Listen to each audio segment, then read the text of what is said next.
বলছি কি সব দেখাচ্ছে সবাই, কি ওটা, কি রহস্যটা কি গো? এটা এই খেলাটা আমরা খেলেছি একটা কারণ, প্রকৃত একটা শিক্ষিত মানুষের মন মানসিকতাটা কী ধরনের হতে পারে, ইমোশনাল কি হতে পারে, সেটা আমরা না বলে করেছি।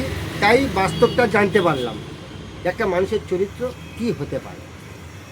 তা আমি শিয়ালদায় তোমাদের সাথে গিয়েছিলাম, হ্যাঁ। শুভদার সাথে ছিল, প্রস্তাব করার অভিনয় করলো শুভদা, বদনাম দিল আমাকে। আরও একটা জিনিস, আমি জাস্ট এরকম করেছিলাম, এরকম করাতে রাজুদার ফেটে গেছিল।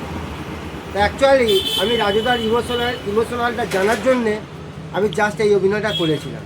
এখন বাস্তব বলতে চাই, আমি তখন এটা করার একটাই কারণ ছিল যে শিয়ালদার পকেট পড়াটাকে আমি পকেটে রাখি, এটাই বলতে চেয়েছিলাম।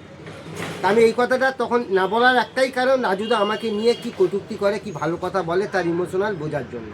তা প্রকৃত রাজুদা ইমোশনাল বলে দিয়েছে। বাস্তব গাইজ বুঝতে পারছেন রাজুদার মোটিভ কেমন, কি প্রকৃতির মানুষ। তা সে যাই পারে, ওর ক্যারেক্টার ওর কাছে থাক, আমাদের ক্যারেক্টার আমাদের কাছে। ওর দোকানও চালাক, আমাদের দোকান আমরা চালাই।